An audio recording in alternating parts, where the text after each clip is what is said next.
सतनाम वाहिगुरु साहिब जी। कृपा करो दीन के दाते, मेरा गुण अवगुण ना विचारो कोई। माटी का क्या तो पै स्वामी, मानस की गते ही। देही गावा दियो तर महतो, बस हे पंच किरसाना। नैनो नकटू श्रवणु रसपत, इंद्री कहया ना माना। बाबा अब ना बसोए गाओ, करी करी का लेखा मांगे। कायथ चेतु नाम, धर्म राय जब लेखा मांगे। बाकी निकसी पहाड़ी, पंच किरसानवा पाग गए ले। बाद्यो जियो दरबारी, कहत कह कबीर। सुनो रे संत हो, खेत ही करो नबेरा। अब की बार बख्श बंदे को, बहुर न पव जल फेरा। अब की बार बख्श बंदे को, बहुर न पव जल फेरा।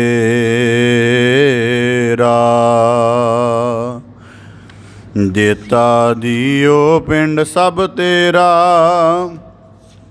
तू अंतर जामी पुरख भगवान। दासन दास कहे जन नानक, देहा तू कराए। तेहा हो करी वख्यान। सतनाम वाहिगुरु साहिब जी। कबीर पहाड़ पराई सिर चरै, चल्यो चाहे बाट। अपने पारहे ना डरै, आगे औकट कहाट। कबीर बन की दहदी लाकरी, ठहंडी करे पुकार। मत बस परो लोहार के, जारे दूजी बार। कबीर एक मरनते दोए मुए, दोए मरनते चार।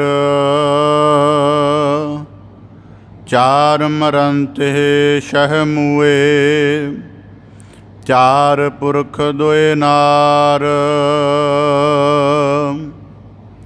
कबीर एक मरनते दोए मुए, दोए मरनते चार। चार मरनते शह मुए, चार पुरख दोए नार। ਵਾਹਿਗੁਰੂ ਜੀ ਕਾ ਖਾਲਸਾ ਵਾਹਿਗੁਰੂ ਜੀ ਕੀ ਫਤਿਹ। ਧੰਨ ਧੰਨ ਸਤਿਗੁਰੂ ਗੁਰੂ ਗਰੀਬ ਨਿਵਾਜ ਭਗਤ ਵਛਲ ਕਿਰਪਾ ਨਿਧ ਦਇਆ ਨਿਧ ਸਤਿਗੁਰੂ ਸ੍ਰੀ ਗੁਰੂ ਗ੍ਰੰਥ ਸਾਹਿਬ ਜੀ ਦੀਨ ਦਇਆਲ ਪਾਤਸ਼ਾਹ। ਸਤਿਗੁਰੂ ਸਾਹਿਬ ਜੀ ਦੀ ਅਪਾਰ ਕਰੁਣਾ ਹੈ, ਅਥਾਹ ਤਰਸ ਹੈ, ਬੇਅੰਤ ਬਖਸ਼ਿਸ਼ ਹੈ ਸਤਿਗੁਰੂ ਸਾਹਿਬ ਜੀ ਦੀ, ਜੋ ਸਾਨੂੰ ਸਭ ਨੂੰ ਆਪਣੀ ਮਿਹਰ ਭਰੀ ਨਜ਼ਰ ਕਰਕੇ ਪਾਵਨ ਪਵਿੱਤਰ ਹਜ਼ੂਰੀ ਦੇ ਅੰਦਰ ਸਤ ਸੰਗਤ ਰੂਪ ਦੇ ਵਿੱਚ ਜੁੜ ਬੈਠ ਕੇ ਆਪਣੇ ਜੀਵਨ ਦੇ ਅਧਿਆਤਮਿਕ ਸਾਧਨਾ ਦੇ ਅੰਤਰਗਤ ਬਾਣੀ ਦੇ ਕੀਰਤਨ, ਬਾਣੀ ਦੀ ਵਿਚਾਰ ਦੇ ਨਾਲ ਜੁੜ ਕੇ ਸਾਨੂੰ ਸਾਡੇ ਜੀਵਨ ਨੂੰ ਸਫਲ ਕਰਨ ਦਾ ਅਵਸਰ ਬਖਸ਼ਿਸ਼ ਕਰਕੇ ਨਵਾਜ਼ਿਸ਼ ਕੀਤੀ ਹੈ ਜੀ। ਆਪ ਜੀ ਬੜੇ ਸੁਭਾਗਸ਼ਾਲੀ ਹੋ ਜੋ ਗੁਰੂ ਚਰਨਾਂ ਵਿੱਚ ਬੈਠ ਕੇ ਬਾਣੀ ਦੇ ਕੀਰਤਨ ਦੁਆਰਾ, ਬਾਣੀ ਕੀ ਵਿਚਾਰ ਦੁਆਰਾ ਆਪਣੇ ਸਮੁੱਚੇ ਜੀਵਨ ਨੂੰ ਗੁਰੂ ਸ਼ਬਦ ਦੀ ਸਾਧਨਾ ਦੇ ਨਾਲ ਜੋੜ ਕੇ ਗੁਰੂ ਕੀ ਕਰਨੀ ਦੇ ਦੱਸੇ ਅਨੁਸਾਰ ਜੀਵਨ ਦੀ ਕਾਰ ਕਮਾਉਣ ਦਾ ਯਤਨ ਕਰਦੇ ਹੋ। ਬੜੇ ਸੁਭਾਗਸ਼ਾਲੀ ਹੋ।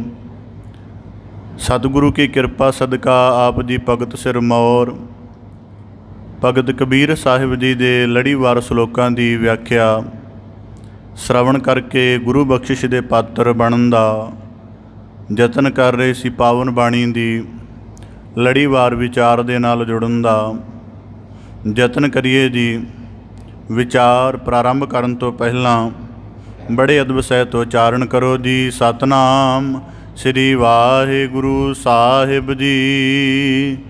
ਕਬੀਰ ਭਾਰ ਪਰਾਈ ਸਿਰ ਚਰੈ, ਚਲਿਓ ਚਾਹੇ ਬਾਟ। ਭਗਤ ਸਿਰਮੌਰ ਭਗਤ ਕਬੀਰ ਸਾਹਿਬ ਜੀ ਜਿਨ੍ਹਾਂ ਨੇ ਸ਼ਲੋਕਾਂ ਦੇ ਰੂਪ ਵਿੱਚ ਜਿਹੜੇ ਬੜੇ ਸਿਖਰਲੇ ਅਨੁਭਵ ਹਨ, ਉਹਨਾਂ ਨੂੰ ਬੜੇ ਸੂਤਰਿਕ ਰੂਪ ਦੇ ਵਿੱਚ ਸਾਡੇ ਸਨਮੁਖ ਬਖਸ਼ਿਸ਼ ਰੂਪ ਦੇ ਵਿੱਚ ਰੱਖਿਆ ਹੈ। ਸ਼ਲੋਕ ਦੇ ਭਾਵੇਂ ਰਚਨਾ ਦੇ ਪੱਖ ਤੋਂ ਸਾਨੂੰ ਸੰਖਿਪਤ ਜਾਪਦਾ ਹੈ, ਪਰ ਜੇ ਜਿਵੇਂ ਅਸੀਂ ਸ਼ਲੋਕ ਦੀ ਵਿਚਾਰ ਕਰਦੇ ਹਾਂ ਜਾਂ ਸ਼ਲੋਕ ਜਿੰਨੇ ਵੱਡੇ ਵਿਸ਼ੇ ਨੂੰ ਬੜੇ ਸੂਤਰਕ ਰੂਪ ਦੇ ਵਿੱਚ ਆਪਣੇ ਅੰਦਰ ਸਮਾਰਿਆ ਹੁੰਦਾ ਹੈ, ਉਹ ਆਪਣੇ ਆਪ ਦੇ ਵਿੱਚ ਬੜਾ ਵਿਲੱਖਣ ਹੈ।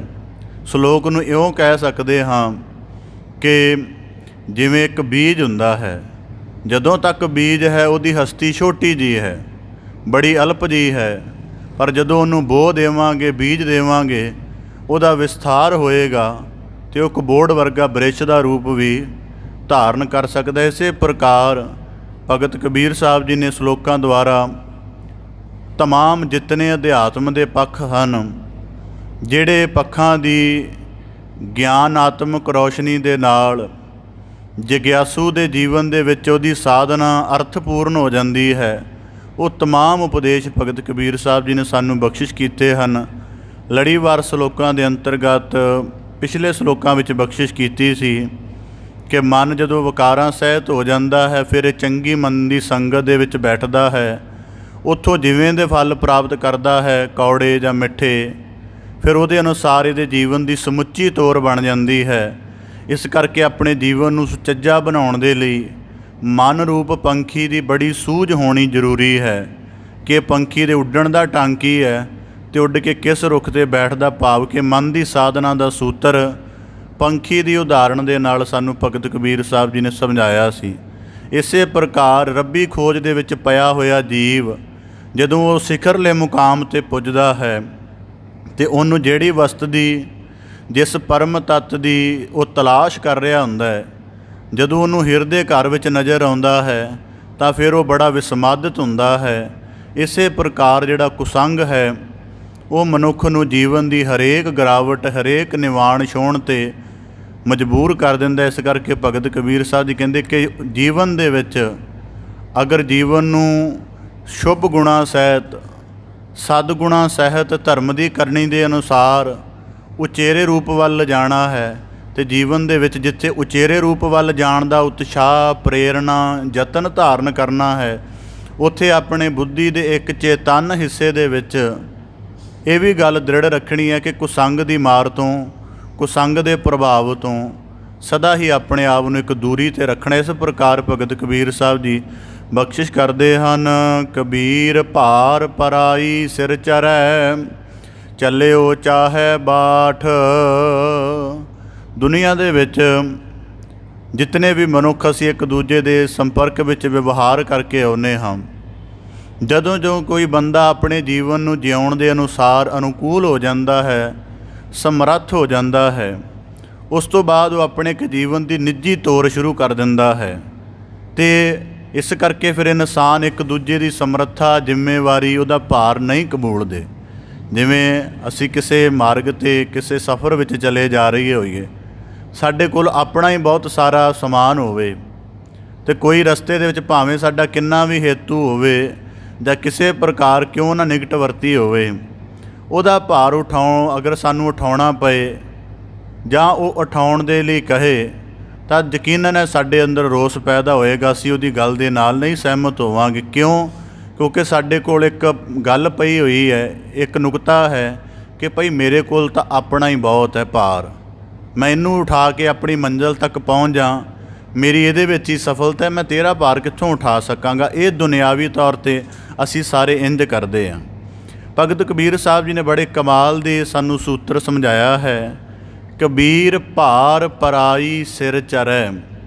ਹੁਣ ਜੀਵਨ ਦੇ ਸੰਗਰਾਮ ਵਿੱਚ ਬੰਦਾ ਚੱਲ ਰਿਹਾ, ਚਾਹੇ ਮਾਇਆ ਦੇ ਪ੍ਰਭਾਵ ਵਿੱਚ ਹੈ, ਚਾਹੇ ਅਧਿਆਤਮੀ ਹੋ ਕੇ ਧਰਮ ਦੁਆਰ 'ਤੇ ਜੁੜਨਾ ਸ਼ੁਰੂ ਕਰ ਦਿੱਤਾ ਹੈ। ਉਂਝ ਆਪਣੇ ਸਿਰ ਦੇ ਉੱਪਰ ਕਿਸੇ ਦਾ 1 ਕਿਲੋ ਦਾ ਵੀ ਬੋਝ ਨਹੀਂ ਚੁੱਕਣਾ ਚਾਹੁੰਦਾ, ਪਰ ਭਾਰ ਪਰਾਈ, ਪਰਾਏ ਭਾਰ ਦਾ ਮਤਲਬ ਕੀ ਹੈ ਕਿ ਭਾਰ ਪਰਾਈ ਦਾ ਭਾਵ ਕਿ ਦੂਜੇ ਦੇ ਜੀਵਨ ਦਾ ਜਿਹੜਾ ਗੁਣਾ ਅਵਗੁਣਾ ਵਾਲਾ ਪੱਖ ਹੈ, ਉਹਦੀ ਚਰਚਾ ਨੂੰ ਆਪਣੇ ਜੀਵਨ ਦਾ ਰਸ ਬਣਾ ਲਿਆ ਹੈ ਅਤੇ ਨਿੰਦਿਆ ਰੂਪ ਦੇ ਵਿੱਚ ਹਰ ਵਕਤ ਉਹਦੀ ਕਥਨੀ ਜਾਂ ਕਿਸੇ ਪ੍ਰਕਾਰ ਵੀ ਕਿਸੇ ਵੀ ਮਨਸ਼ਾ ਦੇ ਨਾਲ ਉਹਦੀ ਚਰਚਾ ਕਰਕੇ, ਉਹਦੇ ਅਵਗੁਣਾਂ ਦਾ ਜਿਹੜਾ ਇੱਕ ਕਥਨ ਕਰਕੇ ਅਤੇ ਉਹਨੂੰ ਹਰ ਵੇਲੇ ਚਿਤਵਦੇ ਰਹਿਣਾ ਅਤੇ ਉਹਨੂੰ ਆਪਣੀ ਸਿਮਰਤੀ ਦੇ ਵਿੱਚ ਦਖਲ ਦੇ ਲੈਣਾ। ਅਤੇ ਇਸ ਪ੍ਰਕਾਰ ਭਗਤ ਕਬੀਰ ਸਾਹਿਬ ਜੀ ਕਹਿੰਦੇ ਉਂਝ ਭਾਰ ਉਠਾਉਣਾ ਇਹਨੂੰ ਮੁਸ਼ਕਿਲ ਹੈ, ਪਰ ਕਿਸੇ ਦੀ ਅਵਗੁਣ ਰੂਪ ਚਰਚਾ ਕਰਕੇ ਜਾਂ ਅਧਰਮ ਦੇ ਕੰਮਾਂ ਵੱਲ ਧਿਆਨ ਧਰ ਕੇ ਆਪਣੇ ਅੰਤਰ ਜੀਵਨ ਨੂੰ ਮਲੀਨ ਕਰਨਾ ਅਤੇ ਉਸ ਭਾਰ ਨੂੰ ਇਸ ਰੂਪ ਦੇ ਵਿੱਚ ਬਣਾ ਲੈਣਾ ਕਿ ਨਿਤ ਆਪਣੇ ਉੱਪਰ ਜਿਹੜਾ ਹੈ ਉਹ ਨਿੰਦਿਆ ਦੇ ਅਵਗੁਣਾਂ ਦੀ ਚਰਚਾ ਦਾ ਪ੍ਰਭਾਵ ਪਾ ਲੈਣਾ, ਭਾਰ ਪਰਾ ਲੈਣਾ, ਇਹ ਪਰਾਇਆ ਭਾਰ ਜਿਹੜਾ ਹੈ ਇਹਨੂੰ ਮਨਜ਼ੂਰ ਹੈ। ਹੁਣ ਇਹਦੇ ਵਿੱਚ ਡੂੰਘਾ ਭਾਵ ਕੀ ਹੈ? ਜਿਸ ਤਰਫ ਅਸੀਂ ਜਿਸ ਸਮੇਂ ਦੇ ਵਿੱਚ ਉਦਾਹਰਨ ਦੇ ਤੌਰ 'ਤੇ ਅਸੀਂ ਗੁਰੂ ਦੇ ਸਨਮੁਖ ਰੋਜ਼ਾਨਾ ਖੜ੍ਹਦੇ ਹਾਂ, ਸਾਨੂੰ ਇੱਥੇ ਖੜ੍ਹਨ ਦਾ ਇੱਕ ਤਾਂ ਭਾਵ ਇਹ ਹੈ ਕਿ ਅਸੀਂ ਵਿਅਕਤੀਗਤ ਰੂਪ ਦੇ ਵਿੱਚ ਗੁਰੂ ਕੇ ਸਨਮੁਖ ਹਾਜ਼ਰ ਹੋਏ। ਫਿਰ ਜਿਹੜੀ ਅਸੀਂ ਸਾਧਨਾ ਕਰਨੀ ਹੈ, ਵਿਚਾਰ ਕਰਨੀ ਹੈ, ਕਿਸੇ ਗੱਲ ਦੇ ਪ੍ਰਮਾਣ ਨੂੰ ਸਮਝਣਾ ਹੈ, ਉਹ ਆਪਣੇ ਨਿੱਜੀ ਜੀਵਨ ਦੇ ਨੁਕਤੇ ਤੋਂ ਸਮਝਣਾ ਹੈ, ਨਾ ਕਿ ਜਿਹੜਾ ਉਪਦੇਸ਼ ਆ ਰਿਹਾ ਹੈ ਉਹਨੂੰ ਅਦਰ ਦੇ ਉੱਪਰ ਲਗਾ ਕੇ ਅਤੇ ਉਹਦਾ ਜਿਹੜਾ ਵਿਸ਼ਲੇਸ਼ਣ ਕਰਨਾ। ਚਾਹੇ ਗੁਰਬਾਣੀ ਦਾ ਕੋਈ ਵੀ ਉਪਦੇਸ਼ ਹੈ, ਜਿਹੜਾ ਕਥ ਰਿਹਾ ਉਹ ਵੀ ਆਪਣੇ ਆਪ ਦੇ ਉੱਪਰ ਉਸ ਦੀ ਸਾਰੇ ਸ਼ਬਦ ਦੀ ਜਿੰਨੀ ਅਵਸਥਾ ਉਹਨੂੰ ਵਾਚ ਕੇ ਦੇਖੇ, ਜਿਹੜਾ ਸਰਵਣ ਕਰ ਰਿਹਾ ਉਹ ਵੀ ਦੇਖੇ। ਤਾਂ ਭਗਤ ਕਬੀਰ ਸਾਹਿਬ ਜੀ ਕਹਿੰਦੇ ਕਬੀਰ ਭਾਰ ਪਰਾਈ ਸਿਰ ਚਰੈ। ਪਰਾਇਆ ਭਾਰ ਆਪਣੇ ਸਿਰ ਦੇ ਉੱਪਰ ਚੜਾਉਂਦਾ ਜਾਂਦਾ। ਕਿਵੇਂ? ਜਿਸ ਤਰਫ ਜਿਸ ਸਮੇਂ ਅਸੀਂ ਨਿੰਦਿਆ ਦਾ ਅਵਗੁਣੀ ਕਰਮ ਕਰਦੇ ਹਾਂ, ਜਾਂ ਪਹਿਲੀ ਦਫਾ ਇਹ ਸੁਣਨ 'ਚ ਮਿਲਦਾ, ਜਿਵੇਂ ਆਪਣੇ ਅਨੁਭਵ 'ਚੋਂ ਸਿੱਖਿਆ ਹੈ ਕਿ ਬਹੁਤੀ ਵਾਰੀ ਮਨੁੱਖ ਜਿਹੜੇ ਵੈਸੇ ਨੈਤਿਕ ਅਸੂਲਾਂ ਦੇ ਤਲ 'ਤੇ ਚੰਗੇ ਹੋ ਜਾਂਦੇ ਨੇ, ਜਾਂ ਜਿਨ੍ਹਾਂ ਦੇ ਅੰਦਰ ਧਰਮ ਦੀ ਪਾਕ ਸੋਝੀ ਆ ਜਾਂਦੀ, ਜਿਹੜੇ ਆਪਣੇ ਆਤਮਿਕ ਜੀਵਨ ਪ੍ਰਤੀ ਬੜੇ ਸਜਗ ਹੋ ਜਾਂਦੇ ਨੇ, ਉਹ ਨਿੰਦਿਆ ਦੇ ਅਵਗੁਣ ਤੋਂ ਪਹਿਲਾਂ ਆਪਣੇ ਆਪ 'ਚ ਬਚਦੇ ਨੇ, ਨਹੀਂ ਕੱਥਦੇ ਹਨ। ਪਰ ਕਈ ਵਾਰੀ ਉਹਨਾਂ ਨੂੰ ਕੁਝ ਜ਼ਿੰਦਗੀ ਦੇ ਵਿੱਚ ਇਹ ਚੀਜ਼ ਦੂਜੇ ਤੋਂ ਮਿਲਦੀ ਜਾਂਦੀ ਹੈ, ਕਿਉਂਕਿ ਜੀਵਨ ਦੇ ਵਿੱਚ ਵਰਤਣ ਕਰਕੇ ਐਸਿਆਂ ਦੇ ਸੰਪਰਕ ਵਿੱਚ ਆਉਂਦੇ ਨੇ ਜਿਹੜੇ ਨਿੰਦਿਆ ਦੇ ਅਵਗੁਣ ਤੋਂ ਆਪ ਗ੍ਰਸੇ ਹੁੰਦੇ ਨੇ ਅਤੇ ਉਹਨਾਂ ਨੂੰ ਵੀ ਭਰ ਦਿੰਦੇ ਨੇ। ਹੁਣ ਕੋਈ ਇਨਸਾਨ ਹੈ, ਅਸੀਂ ਉਹਦੇ ਜੀਵਨ ਦੇ ਪੱਖ ਬਾਰੇ ਕਿਸੇ ਤਰ੍ਹਾਂ ਵੀ ਨਹੀਂ ਜਾਣਦੇ, ਨਾ ਗੁਣ ਕਰਕੇ ਨਾ ਅਵਗੁਣ ਕਰਕੇ।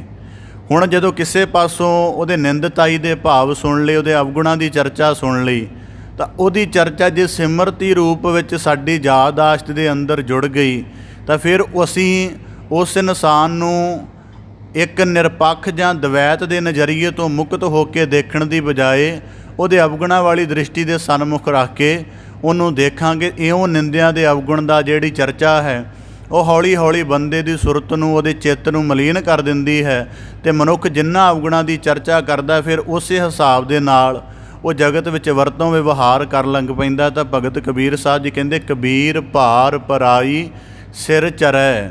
ਆਪਣੇ ਅੰਤਰ ਜੀਵਨ ਦੇ ਵਿੱਚ ਝਾਤ ਮਾਰ ਕੇ ਜਿਸ ਕਿਸੇ ਦੂਜੇ ਦੇ ਅਵਗੁਣਾਂ ਦੀ ਚਰਚਾ ਕੀਤੀ ਉਹ ਆਪਣੇ ਨਿੱਜ ਘਰ ਦੇ ਵਿੱਚ ਜੀਵਨ 'ਚ ਨਹੀਂ ਦੇਖੇ, ਸਗੋਂ ਦੂਜੇ ਦੇ ਆਪਣੇ ਚਿੱਤ 'ਚ ਵਸਾ ਕੇ ਅਤੇ ਆਪਣੇ ਆਪ ਨੂੰ ਬੜਾ ਸ਼੍ਰੇਸ਼ਟ ਸਿੱਧ ਕਰ ਰਹੇ ਹਨ। ਅਤੇ ਜੇ ਕੋਈ ਕਹਿੰਦਾ ਵੀ ਹੈ ਕਿ ਤੁਸੀਂ ਦੂਜੇ ਦੀ ਅਵਗੁਣ ਦੀ ਚਰਚਾ ਦਾ ਭਾਰ ਉਠਾ ਰਹੇ ਹੋ ਅਤੇ ਕਹਿੰਦੇ ਆ ਨਹੀਂ ਕਿ ਅਸੀਂ ਤਾਂ ਕੁਝ ਐਸਾ ਨਹੀਂ ਕਰ ਰਹੇ।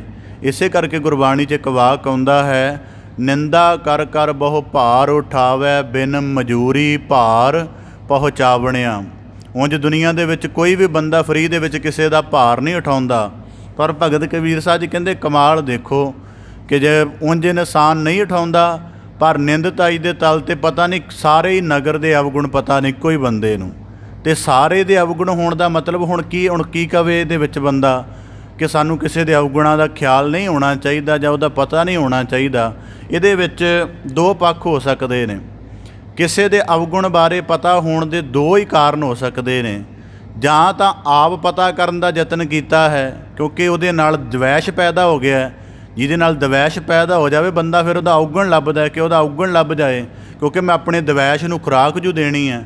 ਜਾਂ ਫਿਰ ਜਿਵੇਂ ਗੁਰੂ ਸਰੂਪ ਦੇ ਵਿੱਚ ਬੰਦੇ ਦੇ ਅਵਗੁਣ ਨੂੰ ਪੁੱਛਿਆ ਜਾਂਦਾ ਹੈ ਤਾਂ ਉਹ ਇਸ ਕਰਕੇ ਕਿ ਤੈਨੂੰ ਅਵਗੁਣ ਦੀ ਗਿਰਾਵਟ ਤੋਂ ਉਭਾਰ ਲਿਆ ਜਾਵੇ। ਤਾਂ ਇਸੇ ਪ੍ਰਕਾਰ ਗੁਰੂ ਭਗਤ ਕਬੀਰ ਸਾਹਿਬ ਜੀ ਕਹਿੰਦੇ, ਕਬੀਰ ਭਾਰ ਪਰਾਈ ਸਿਰ ਚਰੈ। ਹੁਣ ਸਾਰੇ ਨਗਰ ਦੇ ਅਵਗੁਣਾਂ ਨੂੰ, ਸਾਰੇ ਇੰਨੇ ਸ਼ਖਸਾਂ ਦੇ ਅਵਗੁਣਾਂ ਨੂੰ ਯਾਦ ਰੱਖਣ ਦਾ ਨੁਕਸਾਨ ਵੱਡਾ ਕੀ ਹੈ। ਹੁਣ ਬੰਦੇ ਨੂੰ ਸੁਰਤ ਮਿਲੀ ਹੋਈ ਹੈ ਕਿ ਇਹਦੇ ਵਿੱਚੋਂ ਆਪਣੇ ਜੀਵਨ ਦੀ ਵੀ ਮੈਲ ਕੱਢ ਲਵੇ, ਹੋਰ ਸਾਰੇ ਅਵਗੁਣਾਂ ਦੇ ਭਾਵ ਨੂੰ ਕੱਢ ਕੇ ਅਤੇ ਇਹਦੇ ਵਿੱਚ ਸ਼ੁੱਧ ਪ੍ਰਭੂ ਦੀ ਯਾਦ ਦਾ ਵਾਸਾ ਕਰੇ। ਹੁਣ ਸ਼ੁੱਧ ਪ੍ਰਭੂ ਦੀ ਯਾਦ ਦਾ ਵਾਸਾ ਕਰਨਾ ਸਾਡੇ ਅਧਿਆਤਮਿਕ ਜੀਵਨ ਦਾ ਇੱਕ ਕਰਮ ਹੈ। ਹੁਣ ਜਿਹਦੇ ਅੰਦਰ ਪਹਿਲਾਂ ਹੀ ਨਿੰਦਿਆ ਕਰਕੇ ਅਵਗੁਣਾਂ ਦਾ ਭਾਰ ਇੰਨਾ ਪਿਆ ਹੋਇਆ ਹੈ, ਜਦੋਂ ਕੋਈ ਜਿਵੇਂ ਮਤਲਬ ਭਾਂਡਾ ਉੱਪਰ ਤੱਕ ਭਰਿਆ ਹੋਵੇ ਤਾਂ ਉਹਦੇ ਵਿੱਚ ਜਦੋਂ ਕੋਈ ਭਾਵੇਂ ਉਦਾਹਰਨ ਦੇ ਤੌਰ 'ਤੇ ਕਿਸੇ ਹਲਕੀ ਜਿਹੀ ਚੀਜ਼ ਦੇ ਨਾਲ ਹੀ ਭਰਿਆ ਹੋਵੇ ਜਿਹੜੀ ਬਹੁਤ ਮਹਿੰਗੀ ਵੀ ਨਾ ਹੋਵੇ, ਬਹੁਤ ਕੀਮਤੀ ਨਾ ਹੋਵੇ, ਅਤੇ ਉਹਦੇ ਵਿੱਚ ਜਦੋਂ ਕੀਮਤੀ ਚੀਜ਼ ਪਾਉਣੀ, ਜਦੋਂ ਉਹਦੇ ਵਿੱਚ ਸਪੇਸ ਹੀ ਨਹੀਂ ਹੈ, ਕੋਈ ਥਾਂ ਹੀ ਨਹੀਂ ਉਹਦੇ ਵਿੱਚ ਟਿਕਣ ਦੀ, ਪਾਉਣ ਦੀ, ਤਾਂ ਕਿਸ ਤਰ੍ਹਾਂ ਅਸੀਂ ਪਾ ਸਕਾਂਗੇ। ਇਸ ਪ੍ਰਕਾਰ ਜਿਹੜੀ ਸੁਰਤ ਨਿੰਦਿਆ ਦੇ ਰਸ ਅਵਗੁਣਾਂ ਦੀ ਚਰਚਾ ਦੇ ਤਹਿਤ ਮਲੀਨ ਹੋ ਕੇ ਦੂਜਿਆਂ ਦੇ ਅਵਗੁਣ ਨੂੰ ਸਿਮਰਤੀ ਰੂਪ ਦੇ ਵਿੱਚ ਆਪਣੇ ਅੰਦਰ ਟਿਕਾ ਚੁੱਕੀ ਹੈ, ਭਗਤ ਕਬੀਰ ਸਾਹਿਬ ਜੀ ਕਹਿੰਦੇ ਭਾਰ ਪਰਾਈ, ਪਰਾਇਆ ਭਾਰ ਸਿਰ ਚਰੈ, ਆਪਣੇ ਸਿਰ ਚੜਾਉਂਦਾ ਜਾ ਰਿਹਾ ਹੈ। ਚੱਲਿਓ ਚਾਹੇ ਬਾਟ, ਤੇ ਫਿਰ ਇਹ ਵੀ ਹੈ ਕਿ ਇੱਥੇ ਰੁਕਣਾ ਨਹੀਂ, ਭਾਰ ਚੁੱਕ ਕੇ ਜੀਵਨ ਵਿੱਚ ਚੱਲਣਾ ਵੀ ਹੈ। ਹੁਣ ਇਹਨੂੰ ਪਤਾ ਵੀ ਹੈ ਕਿ ਮੇਰੇ ਆਪਣੇ ਜੀਵਨ ਦਾ ਇੱਕ ਸਫ਼ਰ ਹੈ, ਦੂਜਿਆਂ ਦੇ ਇੱਕ ਆਪਣੇ ਜੀਵਨ ਦਾ ਸਫ਼ਰ ਹੈ। ਹਰ ਇੱਕ ਦਾ ਆਪੋ ਆਪਣੇ ਕਰਮਾਂ ਅਨੁਸਾਰ, ਕਿਸੇ ਕੋਲੋਂ ਗੁਨਾਹਾਂ ਦਾ ਬੋਝ ਹੈ, ਕਿਸੇ ਦੇ ਕੋਲ ਅਵਗੁਣਾਂ ਦਾ ਗੁਣਾਂ ਦਾ ਜਿਹੜਾ ਬੋਝ ਹੈ, ਪਰ ਉਹ ਹਲਕਾ, ਉਹਨੂੰ ਬੋਝ ਪ੍ਰਤੀਤ ਨਹੀਂ ਹੁੰਦਾ। ਜਿਵੇਂ ਉਦਾਹਰਨ ਦੇ ਤੌਰ 'ਤੇ ਫੁੱਲਾਂ ਦਾ ਗੁਲਦਸਤਾ ਵੱਡਾ ਵੀ ਹੋਵੇ ਨਾ ਤਾਂ ਉਹ ਕਿਸੇ ਮਨੁੱਖ ਨੂੰ ਬੋਝ ਨਹੀਂ ਜਾਪਦਾ, ਕਿਉਂਕਿ ਉਹਦੀ ਮਹਿਕ, ਉਹਦੀ ਸੁੰਦਰਤਾ ਦੇ ਗੁਣ ਉਹਦੇ ਬੋਝ ਨੂੰ, ਜਿੰਨਾ ਵੀ ਭਾਰ ਹੁੰਦਾ, ਉਹਨੂੰ ਮਹਿਸੂਸ ਨਹੀਂ ਹੋਣ ਦਿੰਦੇ। ਤਾਂ ਇਸੇ ਪ੍ਰਕਾਰ ਭਗਤ ਕਬੀਰ ਸਾਹਿਬ ਜੀ ਕਹਿੰਦੇ ਚੱਲਿਓ ਚਾਹੇ ਬਾਟ। ਹੁਣ ਆਪਣੇ ਜੀਵਨ ਦਾ ਵੀ ਸਫ਼ਰ ਤੈਅ ਕਰਨਾ ਹੈ। ਭਾਰ ਤਾਂ ਪਹਿਲਾਂ ਹੀ ਆਪਣਾ ਬਹੁਤ ਸੀ, ਹੁਣ ਦੂਜਿਆਂ ਦਾ ਇਕੱਤਰਤ ਕਰ ਲਿਆ, ਸਿਰ ਦੇ ਉੱਪਰ ਉਠਾ ਲਿਆ ਹੈ, ਅਤੇ ਚੱਲਣਾ ਮੁਸ਼ਕਿਲ ਹੋ ਜਾਏਗਾ, ਚੱਲਿਆ ਨਹੀਂ ਜਾਏਗਾ। ਹੋ ਸਕਦਾ ਹੈ ਰਸਤੇ ਵਿੱਚ ਦਮ ਤੋੜ ਦੇ। ਦਮ ਤੋੜਨ ਦਾ ਮਤਲਬ ਕੀ ਹੈ ਕਿ ਜਦੋਂ ਦੂਜੇ ਦੇ ਜੀਵਨ ਦਾ ਵੀ ਭਾਰ ਆਪਣੇ ਜੀਵਨ ਦੇ ਵਿੱਚ ਸੰਗ੍ਰਹਿਤ ਕਰ ਲਿਆ ਹੈ, ਆਪਣੀ ਸੁਰਤ ਦਾ ਜੇ ਕੋਈ ਯਤਨ ਕਰਨਾ ਚਾਹੇਗਾ ਤਾਂ ਜਿਹੜਾ ਪਹਿਲਾਂ ਆਪਣੇ ਉੱਪਰ ਭਾਰ ਉਠਾਇਆ ਹੈ ਉਹਨੂੰ ਹਟਾਉਣਾ ਨਹੀਂ ਆਏਗਾ ਅਤੇ ਆਖਰ ਦਮ ਤੋੜ ਜਾਏਗਾ। ਗੁਰਬਾਣੀ 'ਚ ਵਾਕ ਨੇ, ਅੰਦੁਲੈ ਭਾਰ ਉਠਾਇਆ ਡੂਗਰ ਵਾਟ, ਬਹੁਤ ਅੱਖੀ ਲੋੜੀ ਨਾਲ ਹਾਂ ਹਉ ਚੜ ਲੰਗਾ ਕਿਤ। ਕਿ ਇੱਕ ਤਾਂ ਮਨੁੱਖ ਅੰਧਾ ਹੋਵੇ ਅਤੇ ਉਹਨੂੰ ਭੁਲੇਖੇ ਦੇ ਨਾਲ ਕੋਈ ਸਿਰ ਦੇ ਉੱਪਰ ਭਾਰ ਉਠਾ ਦੇ, ਕੋਈ ਹਲਕਾ ਕਹਿ ਕੇ, ਇਹ ਤਾਂ ਮੰਨਿਆ ਜਾ ਸਕਦਾ ਕਿ ਅੰਧੇ ਨੂੰ ਦਿਖਿਆ ਨਹੀਂ ਅਤੇ ਉਹਦੇ ਨਾਲ ਚਲਾਕੀ ਕਰਕੇ ਉਹਦੇ ਸਿਰ 'ਤੇ ਭਾਰ ਲੱਦ ਦਿੱਤਾ। ਪਰ ਇੱਕ ਅੰਧੇ ਦੀ ਨਿਆਈ ਸਾਡਾ ਜੀਵਨ ਅਗਿਆਨ ਵਾਲਾ ਹੈ, ਜਦੋਂ ਕਈ ਦਫਾ ਕਿਸੇ ਜਗ੍ਹਾ ਵਾਰਤਾਲਾਪ ਹੁੰਦੀ ਹੈ ਤਾਂ ਕਈ ਆਪਣੇ ਆਪ ਸੱਦਣਗੇ ਜੀ ਚਲੋ ਗੱਲਬਾਤ ਕਰਦੇ ਹਾਂ।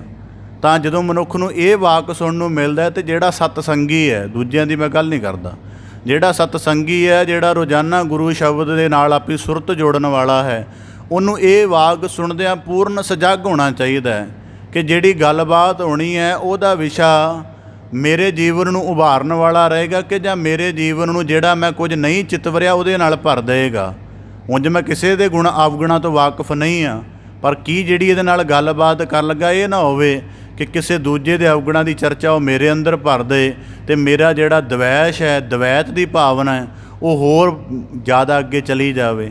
ਇਸ ਕਰਕੇ ਭਗਤ ਕਬੀਰ ਸਾਹਿਬ ਜੀ ਕਹਿੰਦੇ ਚੱਲਿਓ ਚਾਹੇ ਬਾਟ, ਆਪਣੇ ਦੇ ਅਦਰ ਦੇ ਦੋਵਾਂ ਦੇ ਅਵਗੁਣ ਸੰਗ੍ਰਹਿਤ ਕਰ ਲਏ ਤਾਂ ਅੱਗੇ ਆਖਦੇ ਨੇ ਆਪਣੇ ਭਾਰ ਇਹ ਨਾ ਡਰੈ ਆਗੈ ਔਕਟ ਘਾਟ, ਕਿੱਡਾ ਮੂਰਖ ਇਨਸਾਨ ਹੈ ਕਿ ਆਪਣੇ ਭਾਰ ਦੀ ਵੀ ਸੋਝੀ ਨਹੀਂ ਰਹੀ, ਪਰਾਇਆ ਵੀ ਉਠਾ ਲਿਆ ਅਤੇ ਇਹ ਵੀ ਨਹੀਂ ਸਮਝ ਸਕਿਆ ਕਿ ਆਗੈ ਔਕਟ ਘਾਟ। ਆਗੇ ਔਕਟ ਘਾਟ ਦਾ ਭਾਵ ਕਿ ਜੇ ਇਸ ਜੀਵਨ ਦੀ ਗੱਲ ਕਰ ਲਈਏ ਕਿ ਬਚਪਨ ਦੇ ਵਿੱਚ ਜਿਹੜੀ ਯਾਦਾਸ਼ਤ ਹੈ ਉਹ ਹੁੰਦੀ ਫਰੈਸ਼ਨੈਸ ਵਾਲੀ, ਉਹਦੇ ਵਿੱਚ ਕੋਈ ਜ਼ਿਆਦਾ ਚਿਰ ਭਾਵ ਨਹੀਂ ਟਿਕਦੇ ਜਿੰਨਾ ਚਿਰ ਬੰਦਾ ਬਹੁਤਾ ਯਤਨ ਨਾ ਕਰੇ।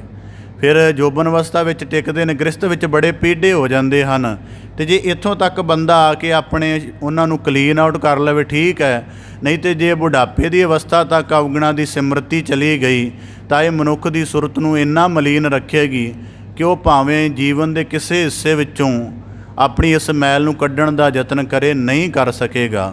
ਇਸੇ ਪ੍ਰਕਾਰ ਸਤਿਗੁਰੂ ਸਾਹਿਬ ਜੀ ਭਗਤ ਕਬੀਰ ਸਾਹਿਬ ਜੀ ਬਖਸ਼ਿਸ਼ ਕਰਦੇ ਆਪਣੇ ਭਾਰੈ ਨਾ ਡਰੈ ਆਗੈ ਔਕਟ ਘਾਟ।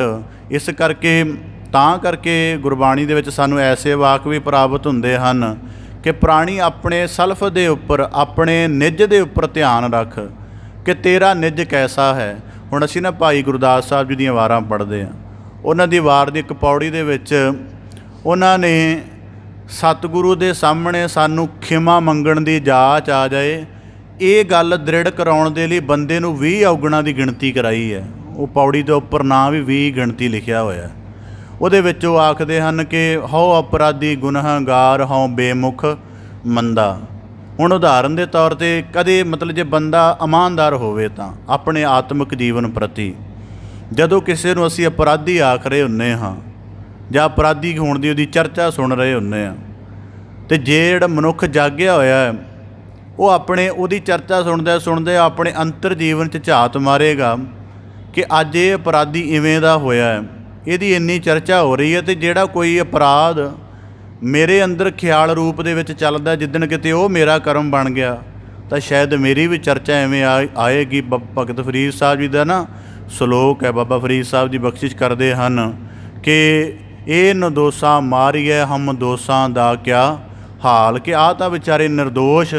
ਉਹ ਜਿਵੇਂ ਇੱਕ ਬਲਦ ਦੀ ਉਦਾਹਰਣ ਦਿੰਦੇ ਹਨ ਕਿ ਕੋਈ ਬਲਦ ਜਿਵੇਂ ਇੱਕ ਅੱਧਾ ਸਿੱਟਾ ਖਾ ਬੈਠਾ ਅਤੇ ਕਿਸਾਨ ਨੇ ਉਹਨੂੰ ਬੜਾ ਮਾਰਿਆ ਫਸਲ ਦਾ, ਤਾਂ ਉਹ ਕਹਿਣ ਲੱਗੇ ਕਿ ਇਹ ਤਾਂ ਇੱਕ ਛੋਟਾ ਜਿਹਾ ਦੋਸ਼ ਸੀ ਇਹਦਾ ਕਿ ਥੋੜ੍ਹੇ ਜਿਹੇ ਦਾਣੇ ਖਾ ਗਿਆ, ਤਾਂ ਪਰ ਜਿਹੜੇ ਅਸੀਂ ਦੋਸ਼ ਨਾਲ ਭਰੇ ਹੋਏ ਹਾਂ ਤਾਂ ਸਾਡੀ ਫਿਰ ਕਿਸ ਪ੍ਰਕਾਰ ਗਤ ਹੋਏਗੀ। ਇਸ ਕਰਕੇ ਇਸ ਗੱਲ ਨੂੰ ਧਿਆਨ 'ਚ ਰੱਖ ਕੇ ਪਰਾਏ ਦੀ ਅਵਗੁਣੀ ਚਰਚਾ ਤੋਂ ਬਚਣਾ, ਇਹ ਪਹਿਲਾ ਭਾਵ।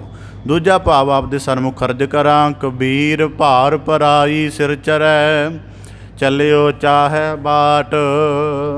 ਹੁਣ ਧਾਰਮਿਕ ਲੋਕਾਂ ਦੇ ਜਗਤ ਦੀ ਗੱਲ ਹੈ। ਮੈਂ ਪਿਛਲੇ 10-12 ਸਾਲ ਤੋਂ ਧਾਰਮਿਕ ਜਗਤ ਦਾ ਨਾ ਵਰਤਾਰਾ ਨੋਟ ਕੀਤਾ ਹੈ। ਉਹਦੇ ਵਿੱਚ ਇਹ ਗੱਲ ਵਾਕਿਆ ਹੀ ਚੱਲਦੀ। ਜਦੋਂ ਕੱਲ੍ਹ ਸ਼ਲੋਕ ਪੜ੍ਹਿਆ ਤਾਂ ਉਹ ਸਾਰੀ ਸਿਮਰਤੀ ਤਾਜ਼ੀ ਹੋ ਗਈ।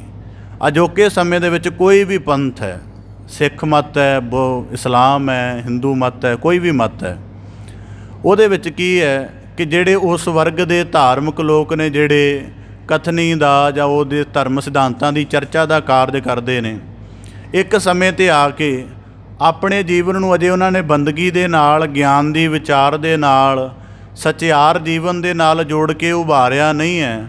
ਦੂਜਿਆਂ ਦੇ ਜੀਵਨ ਦਾ ਭਾਰ ਉਠਾਉਣ ਲੱਗ ਪਏ ਨੇ ਅਤੇ ਆਪਣੇ ਆਪ ਨੂੰ ਗੁਰੂ ਰੂਪ ਦੇ ਵਿੱਚ ਜਾਂ ਕਿਸੇ ਧਾਰਮਿਕ ਆਗੂ ਦੇ ਰੂਪ ਵਿੱਚ ਮਨਵਾਉਣਾ, ਪੂਜਾ ਪ੍ਰਤਿਸ਼ਠਾ ਵਾਲਾ ਕਾਰਜ ਸ਼ੁਰੂ ਕਰ ਦਿੱਤਾ। ਮੈਂ ਐਸੇ ਬਹੁਤ ਸਾਰੇ ਬੰਦਿਆਂ ਦੀ ਆਪ ਜੀ ਨੂੰ ਗਿਣਤੀ ਕਰਾ ਸਕਦਾ ਕਿ ਥੋੜ੍ਹਾ ਜਿਹਾ ਬੰਦਗੀ ਦਾ ਰਸ ਆਇਆ, ਥੋੜ੍ਹਾ ਜਿਹਾ ਜੀਵਨ ਦਾ ਅਨੁਭਵ ਕੋਲ ਆ ਗਿਆ, ਥੋੜ੍ਹੀ ਕਰਮ ਦੀ ਸਾਧਨਾ ਕਰਕੇ, ਅਤੇ ਉਸੇ ਵੇਲੇ ਉਹਨੂੰ ਵਧਾਉਣ ਦੀ ਬਜਾਏ ਜਾਂ ਉਹਨੂੰ ਸਿਖਰ 'ਤੇ ਲਿਜਾਣ ਦੀ ਬਜਾਏ ਅੱਧ ਦੇ ਵਿੱਚ ਹੀ ਭਰਮ ਗਏ ਅਤੇ ਆਪਣੇ ਆਪ ਨੂੰ ਅਧਿਆਤਮਿਕ ਗੁਰੂ ਦੇ ਤੌਰ 'ਤੇ ਸਥਾਪਿਤ ਕਰ ਲਿਆ। ਫਿਰ ਉਹਦੇ ਵਿੱਚੋਂ ਬੜਾ ਵੱਡਾ ਪਸਾਰ ਖਿਲਾਰ ਲੈਂਦੇ ਨੇ। ਹੈਰਾਨਗੀ ਦੀ ਗੱਲ, ਕਦੇ ਆਪ ਜੀ ਇਸ ਸਿਲਸਿਲੇ ਤੋਂ ਸ਼ਾਇਦ ਨਾ ਜਾਣੂ ਹੋਵੋ, ਭਾਰਤ ਦੇ ਵਿੱਚ ਕਈ ਐਸੇ ਅਧਿਆਤਮਿਕ ਜਿਹੜੇ ਗੁਰੂ ਅਖਵਾਉਂਦੇ ਨੇ ਆਪਣੇ ਆਪ ਨੂੰ, ਉਹ ਗਿਆਨ ਦੀ ਵਿਚਾਰ ਸੁਣਾਉਣ ਦਾ ਹੀ ਮੈਂ ਇੱਕ ਜਾਣਕਾਰ ਹਾਂ। ਮਤਲਬ ਇੱਕ ਜਗ੍ਹਾ ਮੈਂ ਵੀ ਐਸਾ ਦੇਖਿਆ, ਮਤਲਬ 2-2.5 ਹਜ਼ਾਰ ਰੁਪਈਆ ਪਹਿਲਾਂ ਉਹਨਾਂ ਦੀ ਜਿਹੜੀ ਸੁਣਨ ਦੀ ਫੀਸ ਜਮ੍ਹਾਂ ਕਰਾ ਕੇ ਅਤੇ ਫਿਰ ਬੰਦਾ ਸੁਣਨ ਜਾਂਦਾ ਹੈ। ਹੁਣ ਦੇਖੋ, ਸੱਤ ਦੀ ਵਿਚਾਰ ਤੋਂ ਜਾਣੂ ਕਰਾਉਣਾ ਹੈ, ਮੰਤਵ ਉੱਥੇ ਮਾਇਆ ਕਤਰਤ ਦਾ ਰੱਖਿਆ ਜਾ ਰਿਹਾ। ਤਾਂ ਭਗਤ ਕਬੀਰ ਸਾਹਿਬ ਜੀ ਕਹਿੰਦੇ, ਕਬੀਰ ਭਾਰ ਪਰਾਈ ਸਿਰ ਚਰੈ। ਆਪਣੇ ਜੀਵਨ ਨੂੰ ਅਜੇ ਪੂਰੀ ਤਰ੍ਹਾਂ ਉਭਾਰਿਆ ਨਹੀਂ, ਆਪ ਅਜੇ ਭਾਵ ਤੋਂ ਮੁਕਤ ਹੋਇਆ ਨਹੀਂ ਮਾਇਆ ਦੇ ਤੋਂ। ਹੁਣ ਦੂਜਿਆਂ ਦਾ ਉਹ ਉਦਾਹਰਨ ਕਰਨ ਚੱਲ ਪਿਆ ਹੈ, ਭੇਟਾ ਰੂਪ ਦੇ ਵਿੱਚ, ਪੂਜਾ ਰੂਪ ਦੇ ਵਿੱਚ, ਜਾਂ ਹੋਰ ਮੁੱਖ ਤੋਂ ਮੰਗ ਕੇ ਜਿਹੜਾ ਬੜਾ ਕੁਝ ਆਪਣੇ ਕੋਲ ਇਕੱਤਰਿਤ ਕਰਨ ਲੱਗ ਪਿਆ। ਅਤੇ ਹੁਣ ਜਿਨ੍ਹਾਂ ਦਾ ਪੂਜਾ ਰੂਪ ਦੇ ਵਿੱਚ ਧਾਨ ਆਪਣੇ ਪਾਸ ਇਕੱਤਰਿਤ ਕਰਦਾ ਹੈ, ਜਿਨ੍ਹਾਂ ਦੇ ਨਤਮਸਤਕ ਹੋ ਕਰਕੇ ਆਪਣੀ ਉੱਚਤਾ ਨੂੰ ਸਿੱਧ ਕਰਦਾ ਹੈ, ਜਿਹੜਾ ਭਾਰ ਮਨੁੱਖ ਦੇ ਉੱਪਰ ਬਣ ਰਿਹਾ ਹੈ, ਇਹ ਮਨੁੱਖ ਕਿਵੇਂ ਕਰੇਗਾ, ਕਿਵੇਂ ਇਹਨੂੰ ਇਸ ਭਾਰ ਨੂੰ ਉਤਾਰੇਗਾ। ਅਤੇ ਇਸ ਕਰਕੇ ਭਗਤ ਕਬੀਰ ਸਾਹਿਬ ਜੀ ਕਹਿੰਦੇ, ਭਾਰ ਪਰਾਈ ਸਿਰ ਚਰੈ।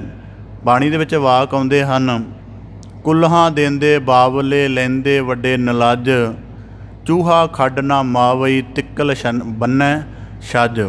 ਹੁਣ ਚੂਹੇ ਨੇ ਰੁੱਡ ਵਿੱਚ ਵੜਨਾ ਹੈ, ਅਤੇ ਜਿੰਨਾ ਕੁ ਉਹਦਾ ਸਰੀਰ ਹੈ, ਜੇ ਤਾਂ ਓਨਾ ਕੁ ਰਹੇਗਾ ਫਿਰ ਤਾਂ ਸੌਖਾ ਹੈ, ਵੜ ਜਾਏਗਾ ਆਪਣੀ ਖੁੱਡ ਦੇ ਅੰਦਰ ਜਾ ਕੇ ਟਿਕ ਜਾਏਗਾ। ਪਰ ਜੇ ਆਪਣੇ ਲੱਕ ਦੇ ਨਾਲ ਛੱਜ ਬੰਨ੍ਹ ਲਿਆ ਤਾਂ ਫਿਰ ਭਾਵੇਂ ਖੁੱਡ ਕਿੰਨੀ ਵੀ ਵੱਡੀ ਹੋਵੇ, ਛੱਜ ਤੋਂ ਥੋੜ੍ਹੀ ਵੱਧ ਹੋਏਗੀ, ਫਿਰ ਹੀ ਵੜਿਆ ਜਾਏਗਾ। ਇਸੇ ਪ੍ਰਕਾਰ ਭਗਤ ਕਬੀਰ ਸਾਹਿਬ ਜੀ ਕਹਿੰਦੇ, ਭਾਰ ਪਰਾਈ। ਹੁਣ ਦੇਖੋ, ਅਧਿਆਤਮ ਦਾ ਇਹ ਬੜੀ ਖਾਸੀਅਤ ਹੈ। ਉਂਝ ਦੁਨੀਆ ਦੇ ਵਿੱਚ ਕੀ ਹੁੰਦਾ ਹੈ ਕਿ ਕੋਈ ਬੰਦਾ ਇੱਕ ਘਰ ਦੇ ਵਿੱਚ ਪ੍ਰਤਿਸ਼ਠਿਤ ਹੋ ਜਾਵੇ ਨਾ, ਥੋੜ੍ਹਾ ਰੁਤਬੇ ਅਹੁਦੇ ਵਾਲਾ ਹੋ ਜਾਵੇ, ਅਤੇ ਉਹ ਕਈ ਵਾਰੀ ਆਪਣੇ ਦਮਖੰਮ ਦੇ ਨਾਲ ਹੀ ਦੂਜਿਆਂ ਦਾ ਭਲਾ ਕਰ ਦਿੰਦਾ ਹੈ, ਦੂਜੇ ਭਾਵੇਂ ਉਹਦੇ ਯੋਗ ਨਾ ਵੀ ਹੋਣ। ਅਧਿਆਤਮ ਦੇ ਵਿੱਚ ਐਸਾ ਹੈ ਕਿ ਜਿਹੜਾ ਬੰਦਾ ਆਪਣੇ ਆਪ ਦੇ ਸ਼ਖਸੀ ਪੱਧਰ 'ਤੇ ਜਿੰਨਾ ਵੀ ਉੱਨਤ ਹੋ ਚੁੱਕਿਆ ਬੰਦਗੀ ਦੇ, ਗਿਆਨ ਦੀ, ਵਿਚਾਰ ਦੇ, ਕਰਮ ਦੇ ਨੁਕਤੇ ਤੋਂ, ਉਹ ਜਦੋਂ ਸੰਤ ਰੂਪ ਦੇ ਵਿੱਚ ਪ੍ਰਵਿਰਤ ਹੋਏਗਾ ਫਿਰ ਦੂਜੇ ਦੇ ਜੀਵਨ ਦਾ ਉਧਾਰ ਕਰੇਗਾ।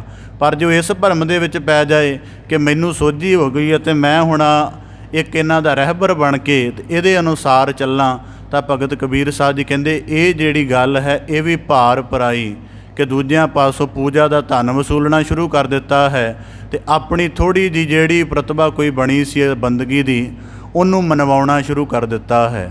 ਇਹ ਅੱਜ ਬੜਾ ਸਿਲਸਿਲਾ ਚੱਲ ਰਿਹਾ। ਮੈਂ ਬੜੇ ਦੇਖੇ ਜਿਨ੍ਹਾਂ ਬੰਦਿਆਂ ਦਾ ਮੇਰਾ ਨਿੱਜੀ ਵੀ ਵਾਸਤਾ ਸੀ, ਬੰਦਗੀ ਵਾਲੇ ਸਨ, ਬੜੀ ਗਿਆਨ ਦੀ ਵਿਚਾਰ ਵਾਲੇ ਸਨ, ਥੋੜ੍ਹਾ ਜਿਹਾ ਜੀਵਨ ਦੇ ਵਿੱਚ ਕੋਈ ਕਿਰਪਾ ਬਖਸ਼ਿਸ਼ ਹੋਈ, ਬਸ ਉੱਥੇ ਹੀ ਆਪਣੇ ਮਾਰਗ ਨੂੰ ਭੁੱਲ ਬੈਠੇ ਅਤੇ ਇੱਕ ਆਪਣਾ ਵੱਖਰੇ ਤਰ੍ਹਾਂ ਦਾ ਹੀ ਪ੍ਰਪੰਚ ਰਚਾ ਲਿਆ।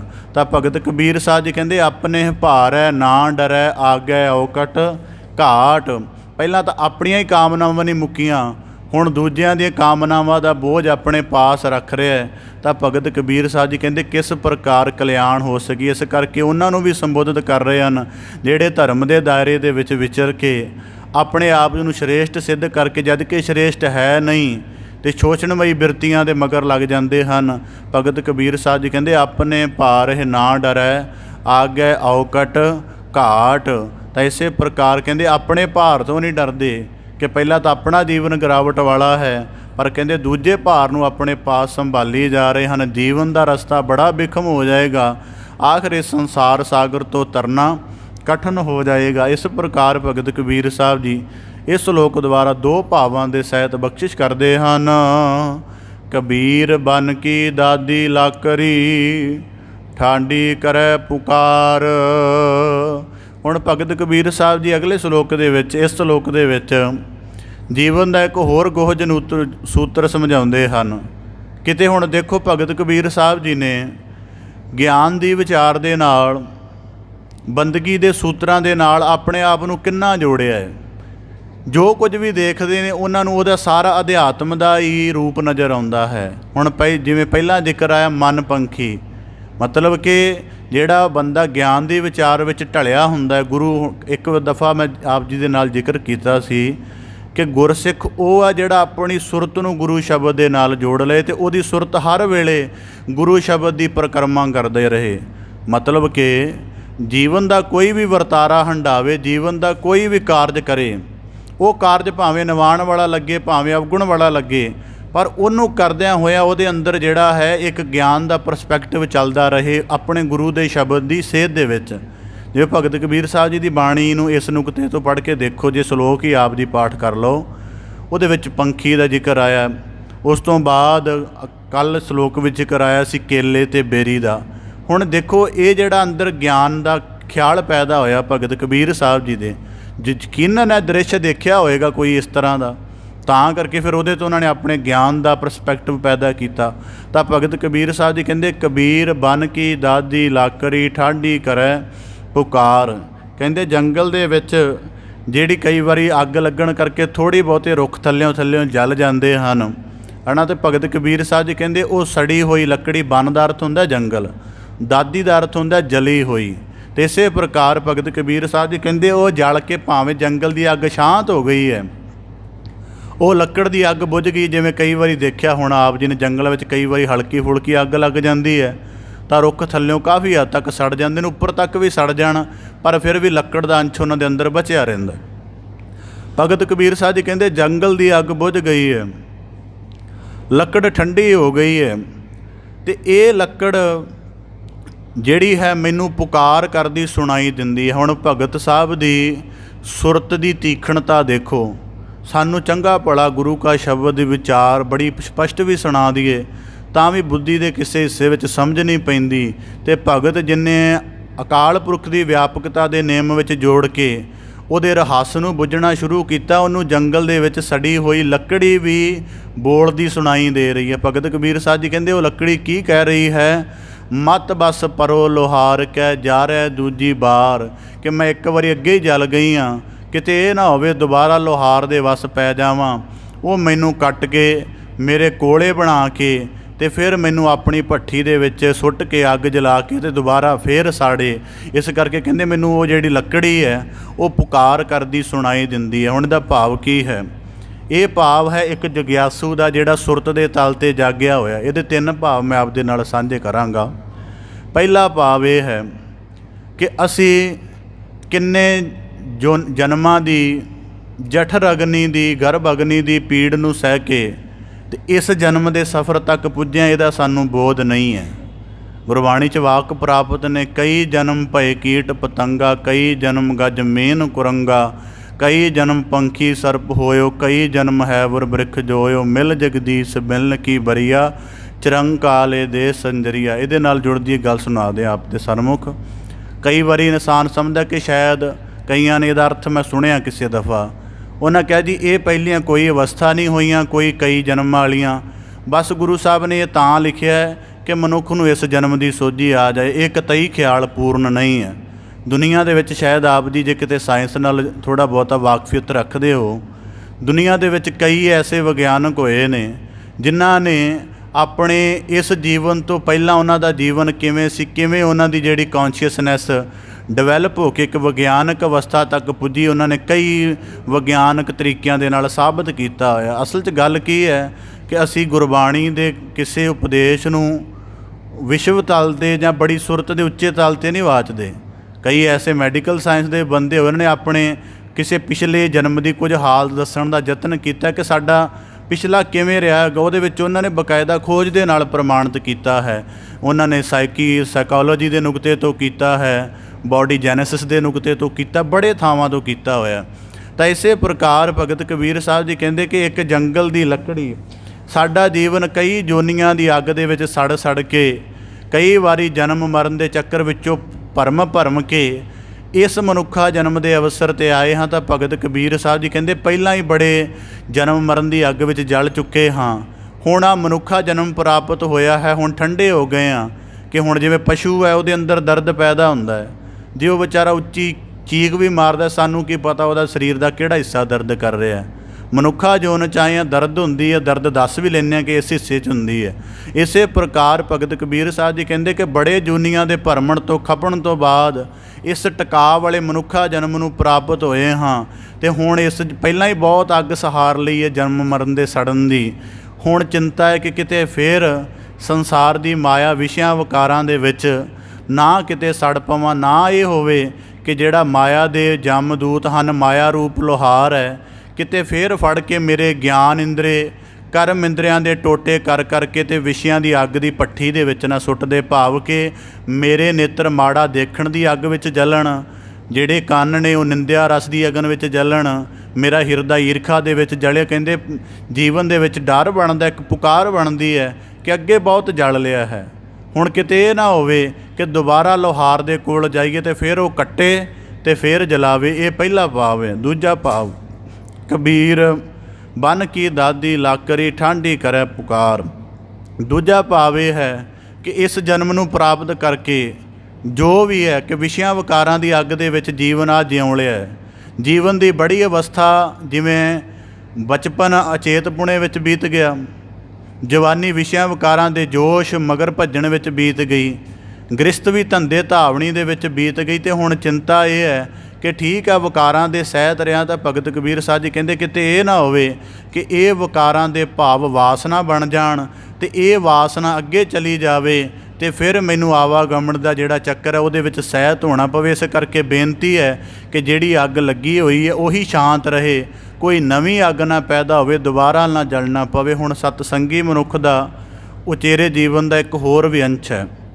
ਅਸੀਂ ਮੈਨੂੰ ਕਈ ਦਫਾ ਪੁੱਛਿਆ ਗਿਆ ਕਿ ਜੇ ਰੋਜ਼ਾਨਾ ਦੀ ਕਥਾ ਨਾ ਵੀ ਸਮਝ ਆਵੇ, ਨਾ ਵੀ ਮਨ ਟਿਕੇ, ਤਾਂ ਵੀ ਕੋਈ ਫਾਇਦਾ ਹੈ? ਮੈਂ ਕਿਹਾ ਜੀ ਜ਼ਰੂਰ ਹੈ। ਕਹਿੰਦੇ ਕਿਸ ਪ੍ਰਕਾਰ? ਉਦਾਹਰਨ ਦੇ ਤੌਰ 'ਤੇ ਕਈ ਵਾਰੀ ਕੀ ਹੁੰਦਾ ਹੈ, ਸਾਨੂੰ ਨਹੀਂ ਪਤਾ ਸਾਡੇ ਜੀਵਨ ਦੀ ਕਰਮਗਤ ਕਿਵੇਂ ਦੀ ਹੈ। ਅੱਜ ਗੁਰੂ ਕਾ ਸ਼ਬਦ ਦਾ ਉਪਦੇਸ਼ ਸੁਣਿਆ, ਸਮਝਿਆ, ਹੋ ਸਕਦਾ 15 ਮਿੰਟ ਬਾਅਦ ਭੁੱਲ ਜਾਏ। ਪਰ ਜਦ ਕਦੇ, ਕਿਉਂਕਿ ਇਹ ਗੁਰੂ ਕਿਰਪਾ ਨੂੰ ਸਮਝ ਕੇ ਅਸੀਂ ਸਰਵਣ ਕੀਤਾ ਹੈ, ਕੋਈ ਇਹ ਥੋੜ੍ਹਾ ਕਿ ਅਸੀਂ ਕੋਈ ਲੈਣ ਦੇਣ ਵਾਲਾ ਕਾਰਜ ਹੈ, ਤਾਂ ਗੁਰੂ ਕਿਰਪਾ ਸਮਝ ਕੇ ਅਸੀਂ ਸਤ ਸੰਗਤ 'ਚ ਬੈਠਦੇ ਹਾਂ। ਭਾਵੇਂ ਸਾਨੂੰ ਨਹੀਂ ਸਮਝ ਆਇਆ ਜਾਂ ਅਸੀਂ ਆਪਣੇ ਜੀਵ ਮਨ 'ਚ ਨਹੀਂ ਟਿਕਾਇਆ, ਪਰ ਗੁਰੂ ਕਿਰਪਾ ਕਰਕੇ ਸਰਵਣ ਕੀਤਾ ਹੈ।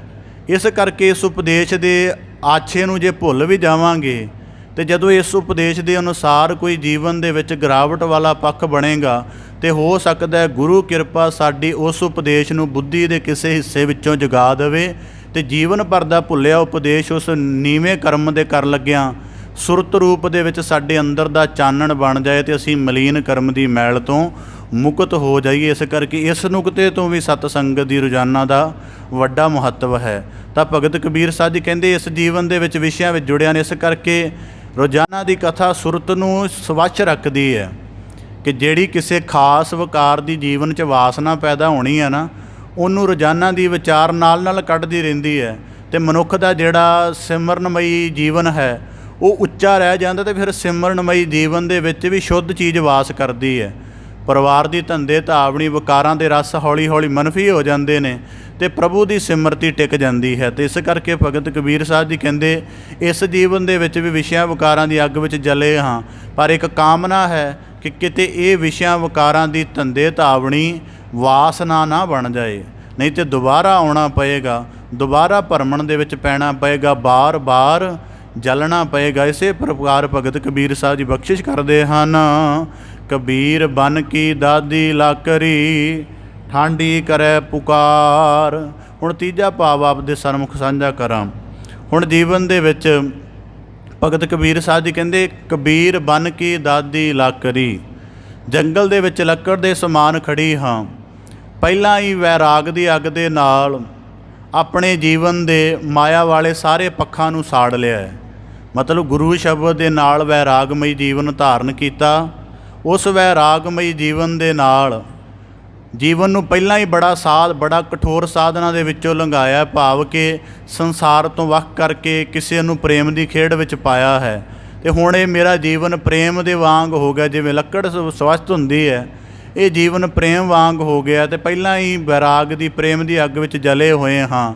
ਕਿਤੇ ਇਹ ਨਾ ਹੋਵੇ ਕਿ ਜੀਵਨ ਦੇ ਵਿੱਚ ਕੋਈ ਮੰਦ ਕਰਮ ਐਸਾ ਉੱਭਰ ਆਵੇ ਕਿ ਕੋਈ ਜਿਹੜਾ ਵਿਕਾਰਾਂ ਰੂਪ ਲੋਹਾਰ ਹੈ ਉਹਦੀ ਮਾੜੀ ਨਜ਼ਰ ਸਾਡੇ ਉੱਪਰ ਪੈ ਜਾਏ ਅਤੇ ਉਹ ਸਾਨੂੰ ਵਿਸ਼ਿਆਂ ਦਾ ਸੁੱਖ ਦਿਖਾ ਕੇ ਅਤੇ ਆਪਣੇ ਆਪ ਕੱਟ ਕੇ ਲੈ ਜਾਵੇ ਅਤੇ ਫਿਰ ਆਪਣੇ ਵਿਕਾਰਾਂ ਦੀ ਭੱਠ ਵਿੱਚ ਜਲਾ ਕੇ ਅਤੇ ਆਪਣੀ ਪੂਰਤੀ ਦਾ ਆਹਰ ਕਰੇ। ਇਸ ਕਰਕੇ ਇਹ ਵੀ ਇੱਕ ਚਿੰਤਾ ਹੈ। ਇਹਦਾ ਭਾਵ ਇਹ ਹੈ ਕਿ ਜਿਹੜੇ ਗੁਰੂ ਸ਼ਬਦ ਨਾਲ ਜੁੜ ਗਏ ਨੇ, ਜਿਨ੍ਹਾਂ ਨੇ ਬੜੀ ਅਵਸਥਾ ਵੀ ਕਮਾ ਲਈ ਹੈ, ਜਿਹੜੇ ਬੰਦਗੀ ਦੇ ਨੇਮ ਵਿੱਚ ਢਲ ਕੇ ਗੁਰਮੁਖ ਵੀ ਹੋ ਚੁੱਕੇ ਨੇ, ਉਹ ਵੀ ਜੰਗਲ ਦੀ ਸੜੀ ਹੋਈ ਲੱਕੜ ਦੀ ਨਿਆਈ ਪੁਕਾਰ ਕਰਦੇ ਨੇ ਕਿ ਭਾਵੇਂ ਸਾਡਾ ਜੀਵਨ ਵੈਰਾਗ ਦੇ ਵਿੱਚ, ਪ੍ਰੇਮ ਦੇ ਵਿੱਚ ਜਲ ਕੇ ਸ਼ੁੱਧ ਹੋ ਚੁੱਕਾ ਹੈ।